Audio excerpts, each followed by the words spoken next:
Alright, first time logging into Conservation Carnival with these new graphics. Ooh, look how smooth that is. What's up guys, Pop by Pigs for Life here, and today we're back with another episode of Conservation Carnival in Planet Zoo. As you can see, we have got these new, much better graphics. Everything is so much smoother, and the zoo looks just so much better with these new awesome graphics.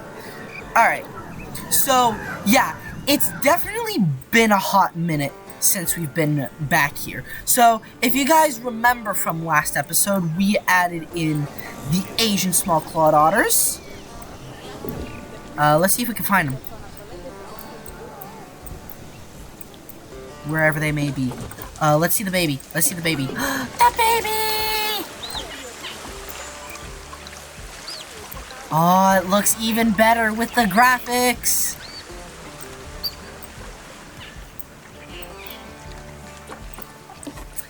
And we also added in some African animals. So we added in the springbok. We've also added in some aardvarks.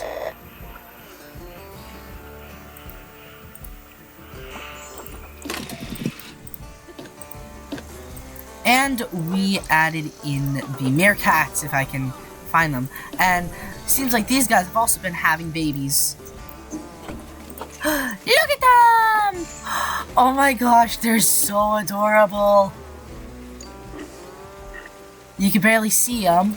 Look at them! All three of them, the triplets. That's so adorable. Whoa. Okay, something's going on with them. But we also added in the warthogs and the Thompson's gazelles. We got the Thompson's gazelles right over here. No, I want to click on the gazelles, not the grass. Ooh. Ooh, man. Look at these guys. And we added in the common warthog. Right over here. Okay guys, so we have got quite a bit to do in this episode. So, to start, one thing I am gonna do is with the Eurasia pack, I've decided that we're going to add in the Mute Swan. So I got 4 Mute Swans. And what's great is that we can add them in with the European fallow deer because they have interspecies bonus. Ooh, and they have a little bit of a pond too, which is nice. So yeah, let's add them in. Alright, it appears that the Mute Swans have arrived. Oh yeah, I forgot I turned overcrowding off. I'm gonna turn it on for just a minute. Yeah, they need a lot more water. So yeah, might make this. Oh nope, didn't want to do that. Might make this a little bit more larger. Okay guys, so really quickly, I'm just gonna share a couple of Mute Swan facts for you guys. So to start, Mute Swans can eat up to 8 pounds of aquatic vegetation per day. I mean, talk about a heavy eater. Speaking of, Mute Swans are among some of the heaviest birds, weighing as much as 13 kilograms, or roughly 28 pounds. Also, the term for a baby swan is known as a cygnet, due to its genus name Cygnus. So yeah, like I'd mentioned, Mute Swans have a very substantial role in an aquatic ecosystem, which is why I decided that the pond definitely needs an expansion. Alright guys, so the Mute Swans seem to be enjoying their new habitat. I bought 4, 2 males and 2 females. Aw, look at them heading over to the pond. I did have to turn off space requirements again because of the beavers and the water depth. Alright, we need to get the keeper over here. So, yeah, so now that we've got that out of the way, what we're going to do now is we are going to build an enclosure for the collared peccaries. So they're going to go right here.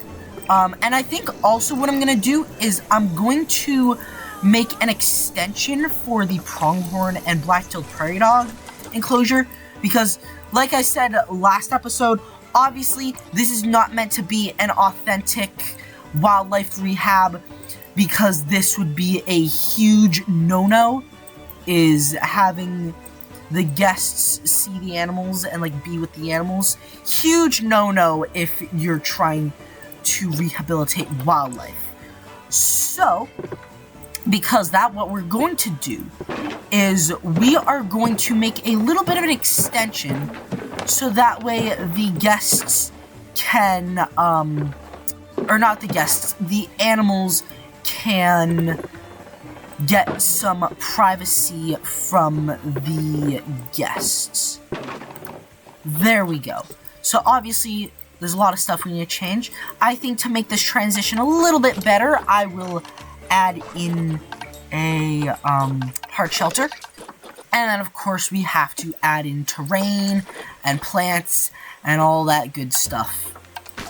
Okay, guys, really quickly, I do want to apologize for the delay in the video. I ended up being crazy busy with school, and I felt weird, like, recording a video when I had, like, studying to do and schoolwork to work on. So, yeah, so, thankfully, I am on February vacation this week, so I will hopefully try and get 2 videos uploaded. This one being uploaded the first half of the week, and then hopefully I will have time to work on another video for the second half of the week. Also, just want to thank those of you who subscribed to the channel recently. Really appreciate it, and as you can see, we have reached our subscriber goal of 70 subscribers, which is really awesome. Really appreciate all the support. Alright guys, so personally, I don't think that looks half bad. Like, it's a little bit more open, but you know what? I think that the different, like, shrubs and grasses definitely give this place a lot more character. So yeah, so anyways, let's pause this, see if they go over here. Might take them a little while. Can they at least, like, get over here? Oh, one's going. Woo! Yay!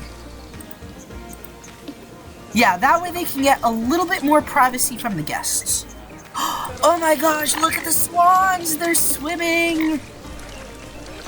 They're swimming in the ponds! That's so awesome! Oh, I love that! Look at it, they're swimming! One animal I really want to add is the collared peccary. So, yeah, because collared peccaries live in the Sonoran Desert as well. So they live here in Texas. So because of that, we want to add them to the local wildlife zoo. So, like, basically the idea is rather than this being a wildlife rehab, this is just, like, it's a zoo where guests can learn about, like, the local wildlife. Because, unfortunately, what happens is, a lot of times when an animal cannot return to the wild, they're often euthanized, which is, a little bit unfortunate. So basically the idea is we take in any native animals that cannot return to the wild. Ooh, we can keep this thing. And then we add in a nice little gate. We'll add it in, like, right there.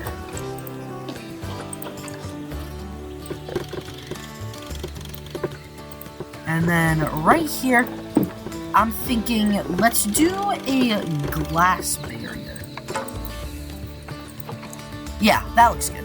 Okay, so yeah, so now we can add in the collared peccaries. 1, 2, 3, 1, 2, 3, 4, 5 are all gonna go right here. Alright guys, so while we're working on the collared peccary habitat, I'm just gonna share a couple facts with you guys.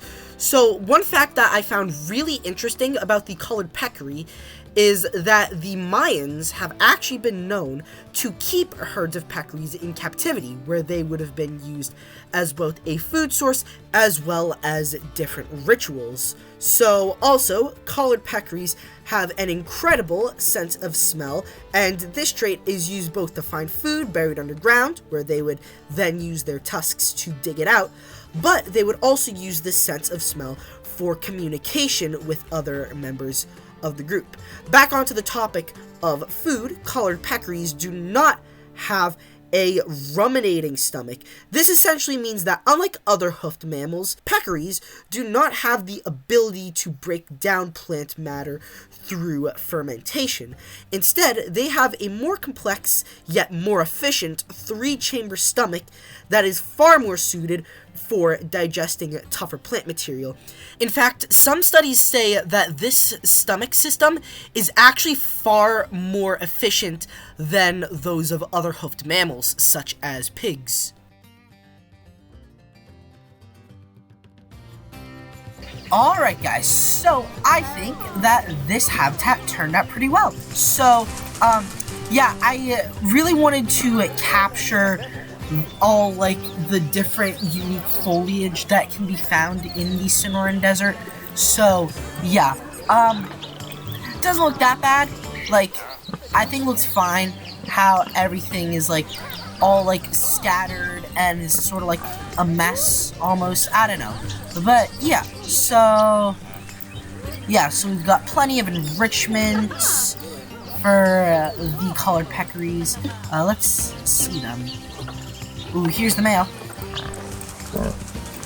Oh, look at these guys. Oh, need to fix that. Hang on. Oh, that's cute. Alright, looks like a bunch of stuff is about to die, so... yeah. Ooh, and already we're expecting offspring from the swans. And also, I think we need another keeper. Actually, we'll do 2 keepers. Yeah, I'm sorry if this seems a little bit rushed. It has been a while since we've been here, so I'm just like, wait a minute, what's going on here? So yeah. What do you mean? Oh yeah, hang on.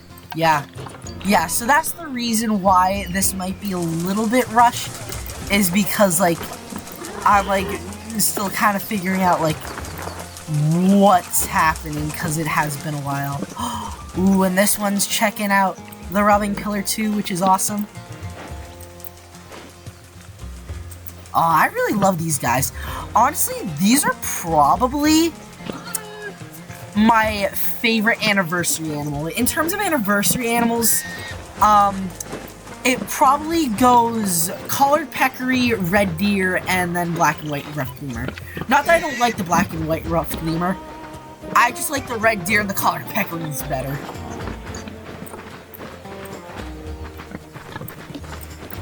Yeah, I also wanted to make sure that this enclosure was nice and, like, hilly.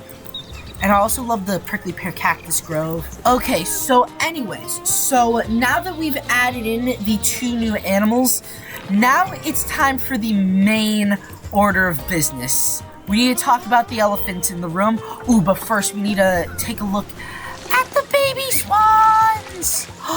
Look at them! Oh, they're so adorable. I think these, oh my gosh. These guys, this one's also having babies. We've got so many baby swans.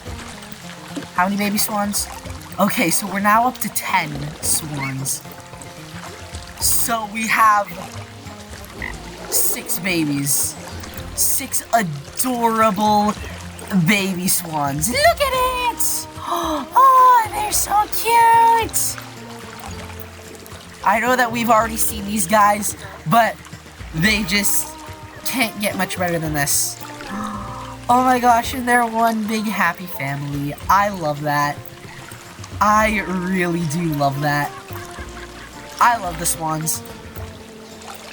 Okay, so anyways, so the elephant in the room are these habitats. They're honestly kind of trash. So, yeah, they don't really look that good. View isn't the greatest. It's gotten better, but, yeah, not the world's greatest habitats, if you ask me. So, here's the plan. So, the plan is, I believe I mentioned this in, a previous video, but we're going to add some side streets, quote unquote, and we're basically going to style this area as if it is like a little neighborhood. So I'll show you what I mean. So first, I am going to box all these animals. I'm going to send them to the trade center. There we go. So now what we're going to do is, I'll keep some of them, like, the way it is. So, okay, I think we can get rid of this, though. But here's what we're gonna do. Get rid of that. Get rid of that. In between the habitats is going to be, a, like, side street, almost.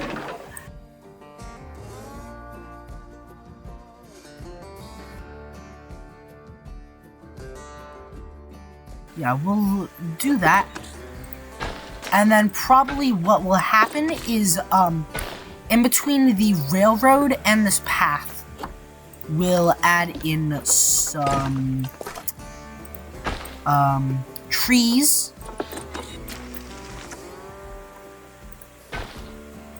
And then right down here,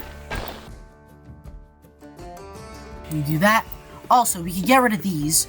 We're not going to need these anymore. Okay, so that means the enclosures are a tad bit smaller. Here's what's going to happen, is for now, we'll move all of the foliage.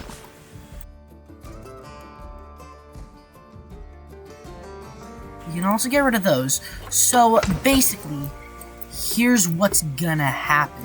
We're going to sort of disguise this as almost like a neighborhood.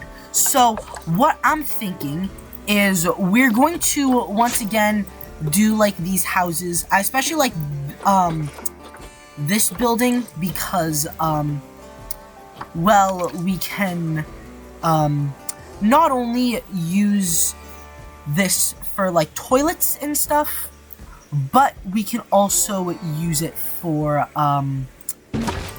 like, methods of viewing the animals. So we can, like, make this a little bit shorter. We can do all sorts of nifty things.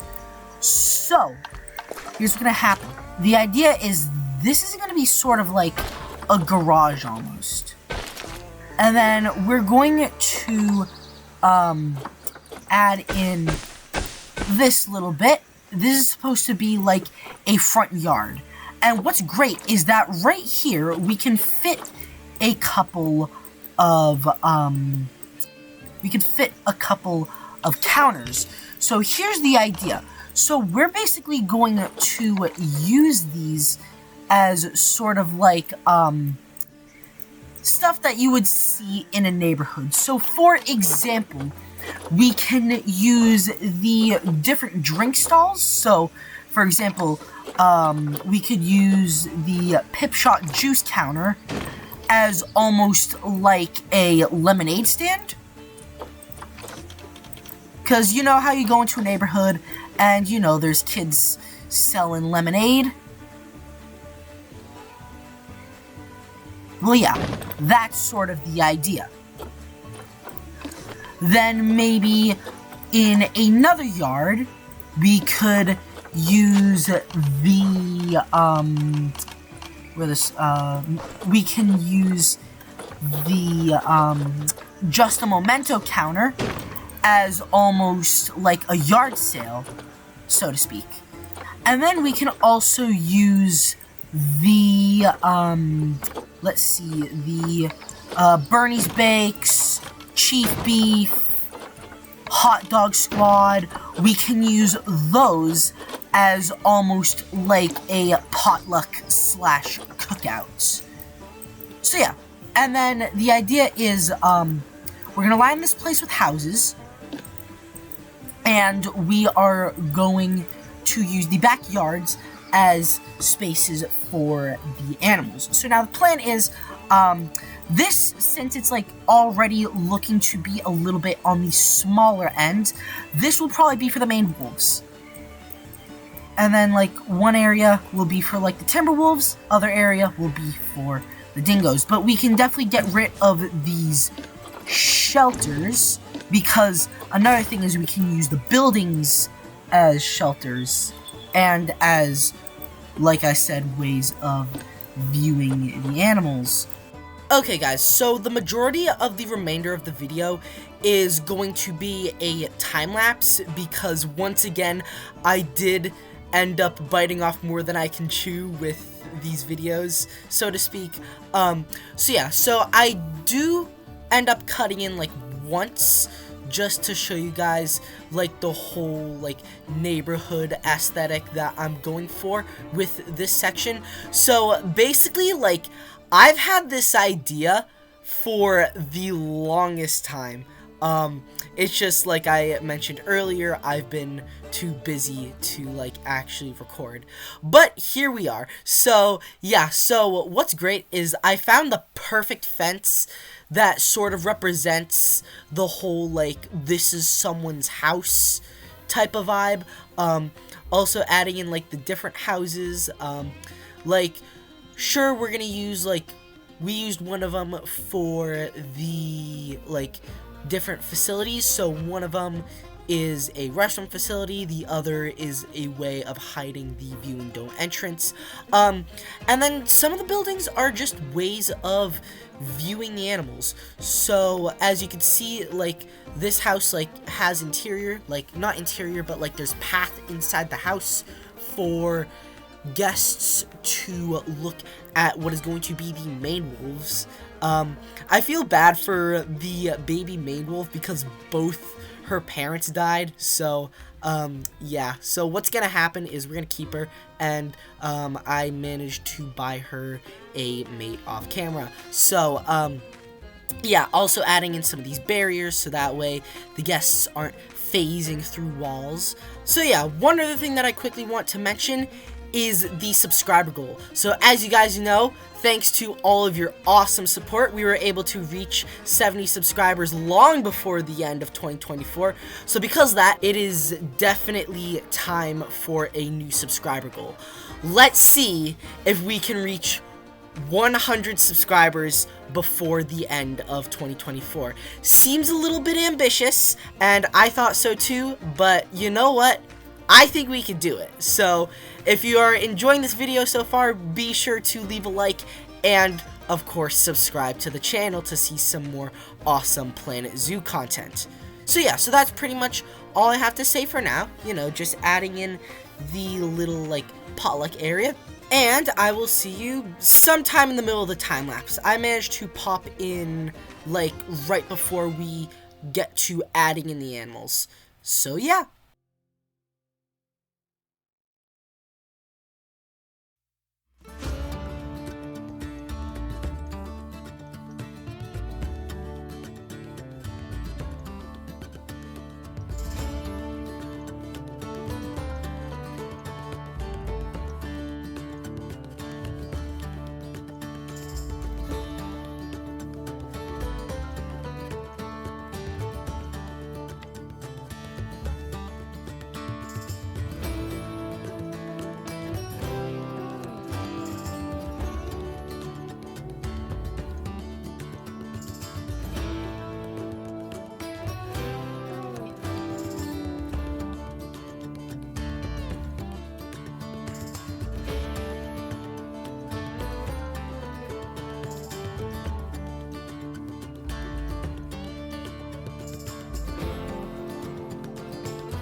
Alright guys, so this is the neighborhood area sorted out. So, yeah. So, it's not like fully completed as you can see, but we've got all the houses. We've got a lemonade stand. We've got the, like, potluck sort of cookout barbecue type thing. And we've got a little bit of a yard sale going on. Let's see, we've got a couple buildings that are going to be used for, the viewing opportunities. So right in here, you go in, you can get a good view of the animals. So this is going to be the, maned wolf exhibit. This will keep as the timber wolf exhibit because we still got, like, some of the foliage. And this will be the dingo exhibit. So, we've also got some toilets. This is the, viewing dome entrance. We've got another viewing dome entrance right here. And this is also going to act as a bit of a hard shelter for the dingoes. And we've got more viewing for the dingoes. So yeah, so obviously I do need to add in the details. Also, one thing that might not be a bad idea is if we've got like some standing signs saying like, you know, we've got a yard sale or whatnot, like one of these, something like that. And then maybe over here for the potluck, we can add in one of these, like one of these kilns can be sort of like where they, cook the stuff. Oh yeah, and of course we need some picnic benches. We'll do a couple, and then, actually, we'll get, hang on. Idea. So we put that there. Put that there. We put chain link. So people can look into here. That's actually perfect. And then of course we just gotta add some trees and stuff. But yeah, other than that, this is pretty much ready to go to add in the animals. Alright guys, so I'm just going to quickly share a couple more animal facts with you guys. So, let's start with the maned wolves. So, like I had mentioned in a previous video, maned wolves are omnivores, eating both small animals, but also eating their fair share of different fruits. This gives them a very important role in seed dispersal, where they eat the fruits and then the seeds go, well, out the other end. Maned wolves live in different grasslands of South America, such as the Cerrado and the Pampas, which are both in Brazil, and I think the Pampas is a little bit in like Paraguay and Uruguay and some other South American countries, but they can also be found in the Pantanal, which is a giant expanse of wetland in southwest Brazil. Okay, moving on to the dingoes. So one cool thing about dingoes is that they can come in a variety of different color variations. The most common ones are mostly brown and orange, but their fur can also come in different colors such as yellow, cream, white, and there are even such things as black dingoes. Dingoes have also been known to interbreed with domestic dogs, and these dingo-dog hybrids are common throughout Australia. Okay, so last but not least, we've got the timber wolves. So, wolves are what we like to call a keystone species. This means that they are a highly important part of a healthy ecosystem. With every ecosystem, predators are necessary to ensure that the herbivore population stays in check. If there are no predators around, then the herbivores will eat and eat and eat until there is zero vegetation left. Okay, so now back to the wolves. One great example of this occurred in Yellowstone National Park. I won't have time to go into greater detail, but the basic idea is that once wolves were eliminated from the park, the ecosystem went into complete collapse. However, once they were introduced back into Yellowstone in 1995, the ecosystems were able to heal and become restored. I'll definitely make sure to link a video going into more detail about the story. But yeah, so that's pretty much it for the animal facts. I hope you guys enjoyed them. Hope you guys learned something new. And I will see you guys at the end of the time lapse.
Alright guys, so here is the finished product. So, yeah, as you can see, far cry from the original habitat. So, let's just take a moment to, whoops, wrong one.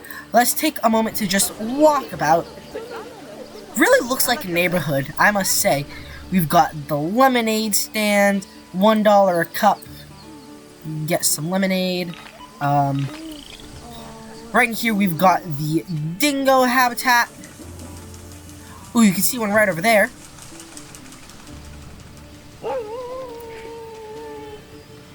And this is another place where you can get a really nice view. Oh, this is a really nice view.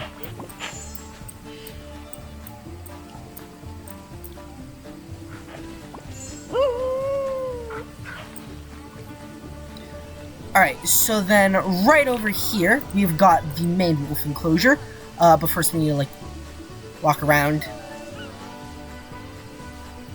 But yeah, I really love this fence. This definitely gives off, like, someone lives here type of vibe. So yeah, so same thing. This time we got a yard sale. Wait a minute, that person looks exactly the same. Okay, not exactly the same, but very similar. Right in here. The main wolf has matured. Ooh, here it is. Right over here. So this is another way to view it. And then right over here, we've got this. So yeah, so let's add in the other main wolf.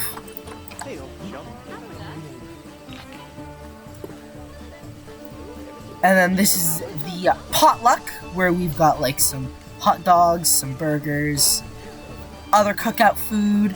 We got like some baked goods. It's like a neighborhood potluck event. And then right in here, we have got the Timberwolves. So, yeah, so this is the restroom. This is the viewing dome entrance. And then there is one other way, that there is one other way that the guests can get a view of the Timberwolves, and that is right here. Oh yeah, as well as, oh wait, no, I closed that off. I was gonna say the, train. I might open that up again. Right over here. Oh, here are the baby wolves. Oh, isn't that adorable? And this is the mom taking a little snooze.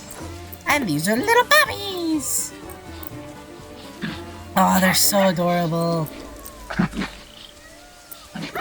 Man, we got a lot done this episode. So we started by adding in the Mute Swans. Where are the Mute Swans? Ooh, I think this one's about to go into the thing. Oh, we gotta watch this. We gotta watch this.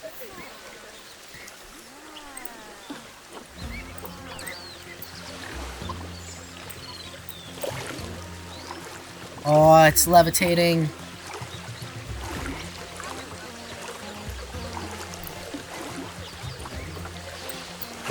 Oh my gosh, that's so awesome! Oh my gosh, I love that. That is the greatest thing. Alright, anyways, so, I'm gonna pause that for the time being. So, one other thing that we did was we made an extension for the pronghorn and the prairie dogs right over here. A lot more space than the original small enclosure.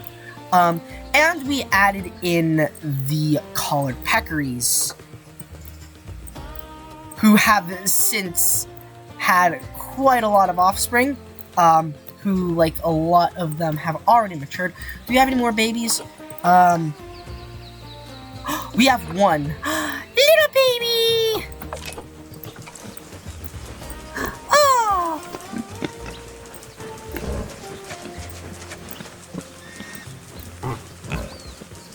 And, not to mention, we also completely renovated the canine enclosures. So, yeah, again, these look much better than they did previously. In fact, one last thing I will do is, I will turn this into, chain link. There we go. Okay, so that is going to do it for this episode. So, next episode, the plan is we're going to finish the petting zoo by adding in all the South American animals. And if there's time, we will maybe get started on the next section of the zoo. So basically, the idea is the next section of the zoo is going to be sort of like a drive-through safari area where, you know, you've got those videos of people freaking out because, like, the zebras or the ostriches, like, stick their head through the window because they want food. We probably won't add in the zebras and the ostriches next episode, but if there is time after we finish the petting zoo, we will get started on some of the smaller single species habitats. One other thing is I will do a little bit of planning off camera for the next two sections of the zoo, but yeah, other than that, that is pretty much going to wrap up today's video. Really hope you guys enjoyed today's video. If so, please make sure to leave a like and subscribe to see some more Planet Zoo and Jurassic World Evolution 2 content, and I will see you guys next time. Peace out.